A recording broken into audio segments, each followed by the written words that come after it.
안녕하세요. 놀라운 논란의 미스터 논란입니다. 손흥민이 뛰고 있는 토트넘 소식입니다. 토트넘과 첼시의 경기가 결국에는 1대4로 마무리됐습니다. 충격적인 대패고 사실상 많은 분들이 개슬프지 않을까. 제가 개슬픈 사진을 하나 가져와 봤는데 굉장히 귀엽네요. 이 4대1이라는 점수만 보면은 사실상 사기가 쭉 떨어지는 그런 상황이 아닌가라고 생각이 들 정도인데, 그런데 요상한 기사가 나오고 있습니다.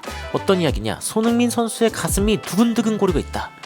이 혼란스러운 4대1 대패를 당한 상황 가운데에서도 손흥민 선수의 마음이 뛰고 있다라고 인터뷰를 해서 화제가 된 것인데, 도대체 무슨 이야기인지 바로 들어가 보시죠.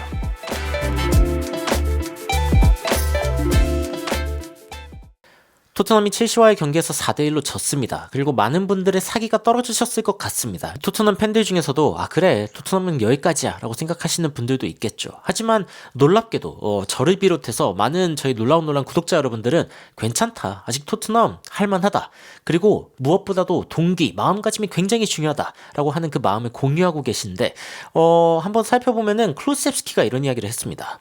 팬들의 긍정적인 리액션이 완전 지금 연료가 되어주고 있다 라고 이야기를 하면서, 어떤 것들은 생명보다 소중하다, 축구보다도 소중하고 그리고 이기는 것보다도 소중하다 라고 이야기를 하면서, honestly, 솔직히 말하면은 나는 그 순간에 대해서 너무 자랑스러웠다, 그리고 팬들에 대해서도 너무 자랑스러웠다, 나는 너무 감사하는 마음이 들었고 그리고 더 많은 것을 돌려주고 싶다 라는 생각이 들었다 라고 이야기했습니다. 저는 클루셉스키라는 선수가 이렇게 팬들에 대해서 애정하는 발언을 하는 것을 처음 봤습니다. 야, 요즘에 토트넘의 또 다른 이름은 분위기 FC. 요즘 분위기가 장난이 아니다 이겁니다. 언제 선수들이 이렇게 팬들과의 이런 관계를 가졌는지 모르겠다라고 이야기를 할 정도였습니다. 클루셉스키가 최근에 또 인터뷰를 했는데, 이 애슐리 필립스에 대해서 이야기했습니다. 누구냐면은 젊은 수비수죠. 토트넘이 영입한 젊은 수비수인데, 클루셉스키가 그래, 그 선수도 아마 준비가 되어 있을 것이다 라고 이야기를 하면서, 모두가 준비되어 있다, 모두가 뛰고 싶어하고 그리고 이 훈련의 수준도 굉장히 높다, 만약에 뛰라고 부름을 받으면은 그러면 그는 준비가 되어 있을 것이다 라고 애슐리 필립스에 대해서 이야기를 했습니다. 그리고 애슐리 필립스 외에도 지금 그 알피 도링턴까지, 그러니까 이 두 선수가 지금 굉장히 어린 U19 팀에서 뛰고 있는 그런 선수들인데, 그런데 이 선수들이 토트넘의 1군 팀으로 부름을 받을 수 있다라는 이야기가 나오고 있습니다. 도링턴은 특히 로메로 혹은 반더벤처럼 굉장히 빠른 페이스, 속도를 가지고 있다라고 이제 이야기가 나오고 있고, 그리고 애슐리 필립스랑 U21 팀에서 지속적으로 이제 호흡을 맞추고 있는 상황이기 때문에, 뭐 저번 경기에 왜 안 왔냐라고 이야기를 하신다면은 토트넘의 U21 스쿼드가 지금 열심히 또 뛰고 있죠. 그렇기 때문에 유스들을 좀 성장시키는 차원에서 이제 출전 시간을 지속적으로 부여를 하고 있는 것인데, 그런데 지금처럼 뭐 반더벤, 로메로가 빠져버린 이런 상황이 된다면은 그러면 콜업을 해야죠. 그렇기 때문에 애슐리 필립스 그리고 이제 알피 도링턴이 돌아올 수 있다, 1군으로 들어올 수 있다라는 이야기가 나오고 있습니다. 그래서 클루셉스키가 애슐리 필립스에 대해 한 말 굉장히 화제가 되고 있고, 그리고 도링턴이라는 선수가 그렇게 빠르다며 라고 하면서 이 부분도 좀 주목을 받고 있습니다. 그래서 과연 이 두 젊은 선수, 만 18세, 야, 채 성인이 되지 않은 이 두 선수가 과연 토트넘에서 어떤 활약을 보여줄까? 이 부분도 지금 한번 기대해볼 만한 상황이다 라고 이제 이야기가 나오고 있고, 그리고 아까 제가 이야기했던 기사로 좀 들어가 보자면은, 지금 반더벤 상황이나 아니면 뭐 비카리오가 어떤 이야기를 했는지, 그리고 손흥민의 마음이 왜 그렇게 뛰고 있는지, 이 부분에 대해서 이제 좀 이야기를 해볼까 합니다. 근데 반더벤에 대해서는 여러분들 다 알고 계시죠? 일단 좀 상황이 심각하다, 뭐 그 이상의 이야기는 없었고, 그리고 이제 비카리오가 한 이야기를 좀 들어가 볼까 하는데, 그 이야기 이전에 기사가 이런 이야기를 합니다. 일단 2개의 레드카드, 그리고 2개의 큰 부상, 그리고 이건 이제 큰 부상이라고 하기보다는 중요 부상인데, 이제 메디슨이랑 반더벤에 대해서 이야기를 하는 거죠. 그리고 5개의 골, 그리고 5개의 취소된 골, 하여간 난리가 났던 그런 경기였다라고 이야기를 하면서 VAR만 9번 돌렸어요. 그리고 경기는 112분 동안 뛰었다. 그래서 결국에는 토트넘이 3대1로 이제 지게 된 상황에서, 사실 4대1로 졌죠. 근데 3대1로 이제 뭔가 처지게 된 그 상황에 61,726명의 강력한 관중들이 모두 다 두 발로 일어서가지고, 그래서 9명의 이 뛰고 있는 선수들에 대해서 기립박수를 보냈다. 야, 저는 이걸 기사만 읽어도 좀 소름이 돋습니다. 아마 많은 분들은 이제 직캠도 살펴보시고 유튜브에 있는 다양한 영상들을 보셨을 수도 있는데, 뭐 제가 뭐 저작권 문제 때문에 직접 가져오진 못하더라도 여러분들 꼭 보십시오. 진짜 너무 감동적인 순간이고, 그리고 경기에서도 그런 부분들이 느껴졌죠. 그런데 참 이상하지 않습니까? 만약에 예전 감독들이었으면 3대1로 지고 있으면 난리가 났을 겁니다. 근데 포스테코글루 감독은 3대1로 지고 있는 상황에서도 오히려 이제 극찬이 나오고, 물론 이제 비판하는 이야기들도 많이 나오고 있습니다. 그런 거를 아예 무시하고 있는 건 아닌데, 그런데 포스테코글루 감독에 대해서 감명받았다, 감동했다 라는 분들이 굉장히 많이 계십니다. 콘테나 무리뉴 시대 때는 이제 상상할 수도 없는 그런 이야기인데, 한번 보면은 토트넘 팬들이 지고 있는 그런 상황들 가운데에서도 거의 떠난 사람이 없었다. 여러분들 50몇 분의 선수 2명이 퇴장당했습니다. 그 경기 아마 못할 확률이 높다라고 생각하고 집에 일찍 갈 수도 있겠죠. 이 경기가 최악의 상황으로 가면은 이 팬들이 일찍 빠져나갑니다. 그런데 instead 그 대신에 어떤 행동을 보였냐? 크게 불렀습니다. Oh when the Spurs go marching in. Oh when the Spurs go marching in. 이거를 지속적으로 부르는 겁니다. 야, 이 안제 포스테코글루 감독에 대한 엄청난 신뢰, 엄청난 지지를 보여줬다라고 이제 이야기를 하는 거죠. 그러면서 이 4대1 스코어 라인으로 졌는데, 그런데도 불구하고 엄청나게 이제 박수를 쳐줬다. 그리고 팬들은 그렇게 해야 된다고 생각을 했다는 겁니다. 팬들은 이 선수들이 박수받아 마땅하다라고 생각을 했다는 거죠. 이게 사실은 예전 감독들과 그리고 지금 이 포스테코글루 감독의 가장 큰 차이다라고 이 기사가 설명하고 있습니다. 지난 시즌 같은 경우에는 아마 야유를 받았을 것이다. 게다가 하프타임에 아마 받았을 것이다. 맞는 말이죠. 하프타임에 콘테가 얼마나 많이 야유를 받았는지 생각을 해보면은 지난 시즌 분위기와 이번 시즌은 완전히 다르다라는 걸 이제 알 수 있는 대목이고, 이 경기 자체를 살펴봤을 때 다이어, 벤탄쿠르, 손흥민 선수가 진짜 골을 넣을 만한 너무 좋은 찬스들이 있었습니다. 하지만 뭐 상대 선방이라던가 아니면 옵사이드라던가 뭐 다양한 이유로 인해서 이제 막히게 되었고, 그리고 포스테코글루 감독은 그냥 이게 우리다 라고 이야기를 하면서 내가 여기 있는 동안은 이렇게 뛸 거다. 이게 그냥 우리의 정체성이다. 5명이 돼도 우리는 그렇게 할 거다. 라고 이야기를 하면서 높은 수비 라인을 유지한 거에 대해 아무 후회가 없다. 라고 이야기를 했습니다. 낭만이다. 객기다. 한 경기는 괜찮지만 나머지는 어떡하냐. 비판 여론들이 치솟고 있지만 이게 그냥 우리다. 라고 이제 이야기를 하는 그런 포스테코글루 감독의 뚝심. 저는 좀 응원하고 있고, 그리고 이제 토트넘의 어떤 훈련 세션 같은 거를 보면 이제 로메로 이야기가 나오는데, 로메로가 다이어한테 이제 그 다이브하는 모습이 있다라고 이야기를 합니다. 로메로가 이제 다이어한테 태클하는 그런 모습이 있는데, 그런데 그렇다고 뭐 토트넘 선수들이 로메로를 싫어하냐? 그게 아니라 그냥 그게 로메로 그 자체다라고 이야기를 하고 있습니다. 그냥 로메로는 이렇게 피지컬한 그런 선수다라고 이야기했던 그 포스테코글루 감독의 발언이 또 생각나기도 하는데, 그런데 로메로가 이제 뇌를 꺼버렸다. 뇌 스위치가 있으면 이 스위치를 꺼버린 거죠. 그래가지고 이 열정이 자신을 삼켜버리도록 해버렸다. 이게 마음은 뜨거워도 머리는 차가워야 되는데 이게 안 되는 겁니다. 로메로의 머리까지 뜨거워져가지고 이제 과열로 인해서 머리가 꺼져버렸죠. 이거는 이제 굉장히 안 좋았고, 토트넘이 좀 이렇게 침착했어야 했는데 라고 이야기를 했는데, 로메로는 너무 이렇게 과열되었다. 그래가지고 레드카드를 받았죠. 손흥민한테 나 어떻게든 설명해보는 로메로이긴 한데 손흥민 선수의 표정이 안 보이는 게 다행이다 싶을 정도로. 그리고 아마 포스테코글루 감독도 로메로와 이제 단독 인터뷰를 좀 하겠죠. 아무리 자상한 포스테코글루 감독이라 하더라도 로메로에 대해서 한마디 하겠죠. 뭐 이건 어쩔 수 없을 것 같고, 로메로가 사실 그 전에도 살짝 이렇게 차는 모습을 보여줬는데 이게 20몇 분 장면인데, 사실 옛날 축구에서는 이런 게 약간 교활하다라는 이야기를 들을 수 있었어요. 그리고 괜찮았거든요. 안 들켰기 때문에.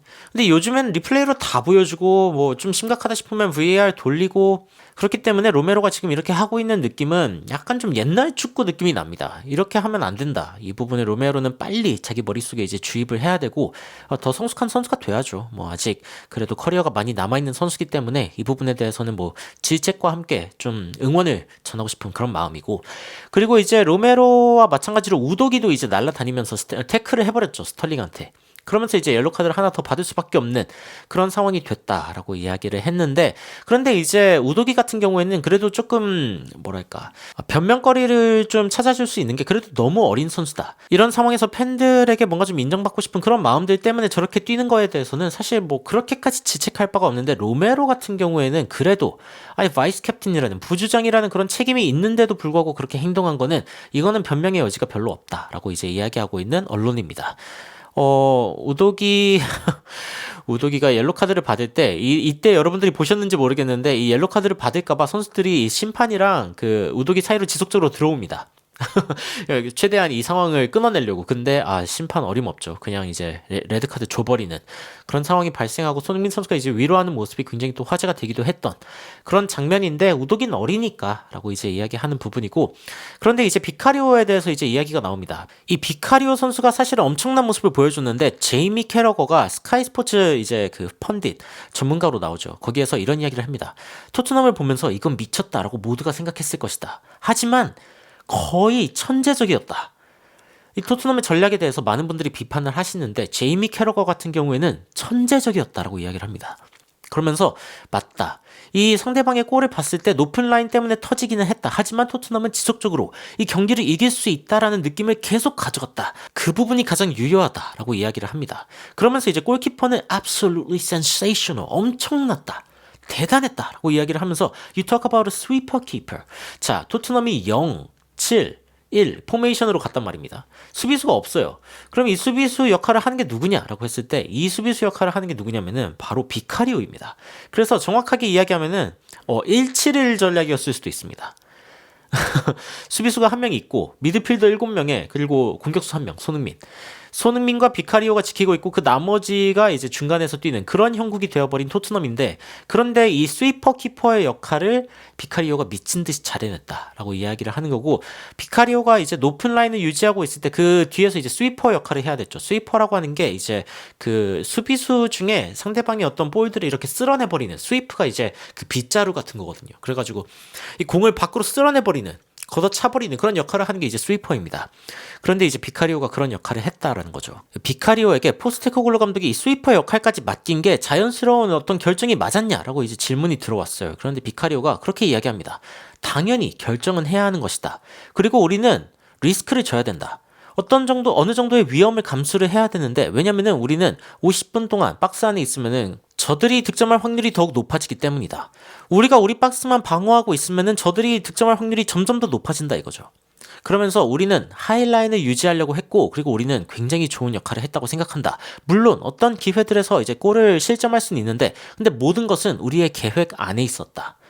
야, 이 비카리오가 하는 말 보세요. 너무 진짜 대견합니다. 비카리오 선수가 하는 말 보면은. 그리고 비카리오가 개인 SNS에 이렇게 이야기도 했습니다. 이 경기 이후에는 무언가 이야기하기가 너무 힘들다. 우리가 9명이었지만 We really tried. 우리는 진짜 노력했다. 저는 이 세 단어가 왜 이렇게 마음을 울리는지 모르겠어요. 그러면서 I never lost 4-1 and have all our fans applauding at us. 나는 4대1로 지고서 모든 팬들이 우리한테 박수치는 이런 광경을 느껴본 적이 없다. 경험해본 적이 없다. 그러면서 고맙다, 감사합니다 라고 이제 이야기를 합니다. 야, 진짜 엄청난 경기력을 보여줬던 비카리오. 정말 인정할 수밖에 없는 그런 선수고, 한 팬은 이렇게 이야기했어요. 이 비카리오가 페널티킥도 막을 뻔했고, 그리고 굉장히 좋은 세이브도 많이 보여줬고, 그리고 프라임 노이어, 이 노이어 키퍼의 전성기 때처럼 스위퍼 역할까지 해주면서 굉장히 좋은 모습을 보여줬다. 이 요리스로부터 우리가 좀 떠나야 된다고 했을 때 뭔가 우리가 어떻게 해야 될지에 대해서 걱정이 많았는데 amazing replacement, 진짜 너무 좋은 대체. 비카리오는 정말 core is through and through. Come on you Spurs. 완전 토트넘 그 자체다 라고 이야기를 하면서 이제 극찬하는 그런 팬들의 이야기도 있었습니다. 사기가 점점 올라갑니다. 4대1로 졌는데도 불구하고 박수갈채가 쏟아지고, 크루세스키 선수도 우리 할 수 있다. 젊은 선수들이 나서줄 것이다 라고 이야기하면서 토트넘이 희망이 끝나지 않았다 라는 것을 지속적으로 이야기하고, 그리고 이제 손흥민 선수가 있습니다. 손흥민 선수도 이제 SNS에 이야기를 올렸는데, 어떤 이야기를 올렸냐라고 하면은 어젯밤 여러분들의 서포트는 정말 최고였습니다. incredible, 놀라웠습니다 라고 이야기하면서 우리는 정말 여러분으로 인해서 엄청나게 많은 에너지를 얻었습니다 라고 이야기를 합니다. 그러면서 우리는 팀으로서 실수를 하기도 하고, 그리고 우리 자신이 좀 어려운 상황에 처하기도 했는데, 하지만 우리는 그런 미스테이크, 실수로부터 배울 것입니다. 우리는 다시 뛰어오를 것입니다. 우리는 다시 강해질 것입니다 라고 이야기를 하면서, 나는 오늘 아침에 일어나면서 자랑스러운 마음을 느꼈다.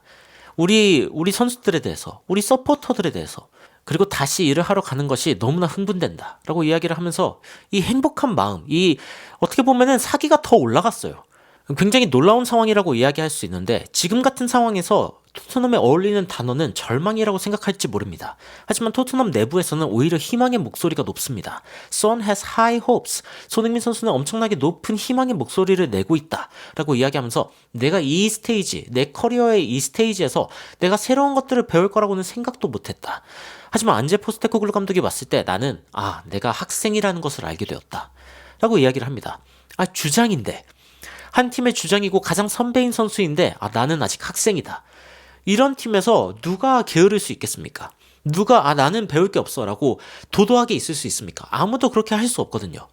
손흥민 선수가 이렇게 이야기하면서 나는 31살이고 그리고 나는 뭐 힘든 시간들이 지나봤기 때문에 삶에 대해서 좀 아는 것 같고, 그런데도 불구하고 안제 포스테코글루 감독은 나에게 엄청난 영향력을 줬다. 사람으로서 그리고 선수로서. 그러면서 안제 포스테코글루 감독에 대해서 He's amazing. 정말 대단하다. 왜냐면은 축구 선수에게 너무나 좋은 그런 조언들을 해주기 때문에, 그리고 삶에 대해서도 그런 상황 가운데 포스테코글루 감독이 굉장히 힘이 되어준다라고 이제 손흥민 선수가 이야기를 합니다. 그러면서 손흥민 선수는 이 포스테코글루 감독이 엄청난 영향력을 가지고 있는 그런 감독이며 그가 함께 한다는 게 너무나 기쁘다라고 이야기를 했습니다. 그리고 이런 이야기도 했죠. 포스테코글루 감독은 진짜 특별한 것 같다. 우리가 포스테코글루 감독과 함께 엄청난 여정을 떠나고 있고, 그리고 프리매치 팀토크, 이 팀토크도 진짜 incredible, 대단하다. 내 심장이 뛰는 것을 느낄 수 있게 해주고, 그를 위해서, 그리고 이 클럽을 위해서 모든 것을 내주고 싶게 만든다. 그래가지고 이것이 가장 큰 차이점이다 라고 이야기를 합니다. 자, 누구와의 차이점이다 라고는 이야기를 하지 않았습니다. 손흥민 선수가 그런 이야기를 한 사람도 아니죠. 그런데 당연하게 지난 감독들이죠. 콘테, 그리고 조금 더 보면 후기 무리뉴, 이런 상황들에서 너무나 팀 사기가 떨어지는 이야기를 많이 했거든요. 사실은 좋을 때도 있었지만, 좋을 때가 있었다는 걸 부정할 순 없지만 최악의 대처를 보여줄 때가 굉장히 많았습니다. 선수 탓을 하는 게 이제 일반적이죠. 근데 포스테코글루 감독은 그런 게 전혀 없습니다. 우리가 발전할 수 있는 방향을 항상 찾아주는 그런 매니저고, 그리고 이제 우리 그룹 오브 플레이어스, 이 선수들의 그룹에 가장 퍼펙트, 완벽한 그런 게임 플랜을 지금 찾아내려고 하는 사람이 바로 안제 포스테코글루 감독이다. 그래서 이 팀에서 어떤 게 중요한지에 대해서 명확하게 알고 있고, 그리고 안제 포스테코글루 감독이 엄청나게 좋은 그런 활약을 보여주고 있다고 생각한다 라고 이제 손흥민 선수가 이야기를 했습니다. 그러면서 이제 트레이닝 그라운드, 훈련장에서도 그렇고 스테디움, 경기장에서도 그렇고 선수들이 자신감과 행복함을 느끼면서 뛰고 있다. 그리고 우리가 무언가 특별한 일을 이룰 수 있다라는 어떤 믿음, 이 믿음이 생기고 있다라고 이야기하고 있습니다. 이건 다시 말하면은 사기가 높아지고 있다라고 이야기할 수 있는 부분이거든요. 월요일 밤은 정말 토트넘에게는 힘든 일이긴 했습니다. 하지만 포스테코글루 감독은 이런 상황 가운데서 흔들리거나 아니면 걱정하게 만드는 그런 코치가 아니다 라고 이야기를 하면서, 지금 포스테코글루 감독을 뭔가 이렇게 의심하거나 부정할 만한 이유는 아무것도 없다 라고 이제 이야기를 하고 있습니다. 저는 이 기사의 어떤 논조, 그리고 이 기사가 이야기하고 있는 이 포스테코글루 감독에 대한 이야기에 저는 굉장히 동의하고, 손흥민 선수도 그렇게 생각을 하고 있는 것 같습니다. 어제 손흥민 선수는 진짜 그만 뛰질 않더라. 우리의 주장이다. 완전 감동받을 수밖에 없죠. 눈 초롱초롱. If there's anyone, 이런 힘든 순간 가운데 같이 있을 수 있는 누군가가 있다면은 안제 그리고 소니였으면 좋겠다. 이게 맞죠. 토트넘이 힘들 때 정말 의지할 수 있는 두 명의 사람이 있다면은 안제 포스테코글루 감독이랑 손흥민 선수입니다. 그래서 이 리더십 팀이 결국에는 모두를 데리고 어떤 식으로 갈 거냐, 그리고 지금 뭔가 이렇게 패배한 상황에 대해서 떨쳐버리고 앞으로 무엇이 다가오는지에 대해서 집중하는 것, 이게 굉장히 중요하다라고 이야기를 하고 있습니다. 손흥민이 더 좋게 표현할 수 없다, 최고의 표현을 했다는 거죠. 실수가 있었지만 9명이어도 지속적으로 싸우고, 이런 상황 가운데 팬들은 자부심을 느끼고 있습니다. 그러면서 안제랑 손흥민, 그들이 바로 이끌고 있는 사람들이다 라고 이야기를 하고 있고, 그리고 9명으로 뛰었을 때 난 이런 부분이 좋았다. 우리는 적어도 1% 찬스로 이길 수 있다라는 생각을 했다. 그리고 센터백이 사실상 거의 없다시피 하지 않았냐. 이거 다이어를 아예 무시한 거긴 하지만, 여하튼 이 경기는 뭔가 메시지를 던지는 그런 느낌이다 라고 이야기하면서, 나는 그 메시지가 선수들에게 전달되었다고 생각한다 라고 이야기를 하고 있죠. 또 다른 팬도 이렇게 이야기합니다. 우리가 9명으로 높은 라인으로 뛴 이유가 있다 라고 이야기하면서, 이 선수들이 우리가 어떻게 뛸 것인지에 대해서 정말 뼈에 새기는 그런 경기였다라고 이야기를 하는 거죠. 그러면서 to dare is to do, 이 토트넘의 가장 핵심적인 중심적인 가치, 도전하는 것, 이 부분에 대해서 지금 토트넘 선수들이 완전히 자신의 어떤 멘탈리티로 삼고 있다라고 이야기가 나오고 있고, 이거는 결국에는 안제 포스테코글루 감독이 그냥 주장을 하는 거다. There will never be a Tottenham fighting for a draw. 이 무승부를 위해서 싸우는 토트넘은 결코 없을 것이다. 안제 포스테코글루 감독이 토트넘에 있는 한 무조건 이기기 위해 싸울 것이다. 이게 지금 토트넘의 정신인 겁니다. 제가 오늘 이야기들을 쭉 전해드리면서 이제 생각난 인물이 하나 있는데, 아이젠하워, 미국의 34대 대통령, 노르망디 상륙작전을 성공적으로 지휘해서 제2차 세계대전을 승리로 이끈 정전 영웅이다. 뭐 이런 식으로 이제 이야기가 나오고 있는데, 이 사기라는 것은 성공적인 전쟁의 가장 중요한 요소다. 단 하나의 요소를 뽑아서 이 전쟁이 어떻게 승리했는지에 대해서 단 하나의 요소를 뽑으라고 한다면은 결국에는 뭐라? 사기라는 겁니다. 최근 토트넘의 사기는 저도 꺾이지 않는 그 정도로 올라와 있다라고 이야기를 할 수 있고, 그리고 스포츠는 사실상 현대판 전쟁입니다. 물론 지금 전쟁이 일어나고 있고 안타까운 상황들이 있기는 하지만 이 스포츠라고 하는 것 자체가 사실은 하나의 전쟁이기도 하죠. 근데 이 전쟁 가운데에서 안제 포스테코글루 감독이 보여주고 있는 이 모습, 저는 정말 믿고 따를 수 있는 지도자다. 그리고 손흥민 선수가 보여주고 있는 모습, 정말 본으로 삼고 싶은 리더다. 이 두 리더십이 토트넘에 존재하는 한 토트넘은 희망을 잃을 필요가 없다라는 것이 저의 결론이 될 것 같습니다. 여러분들은 요즘 토트넘을 보시면서 어떤 생각이 드셨는지 댓글로 이야기 남겨주시면 더욱 흥미로운 소식으로 찾아뵙도록 하겠습니다. 이상 놀라운 논란 미스터 논란이었습니다. 시청해주셔서 감사합니다. You are my sunshine, my only sunshine. You make me happy, home and away. And when it's pouring, you keep on scoring. So please don't take my Sony away.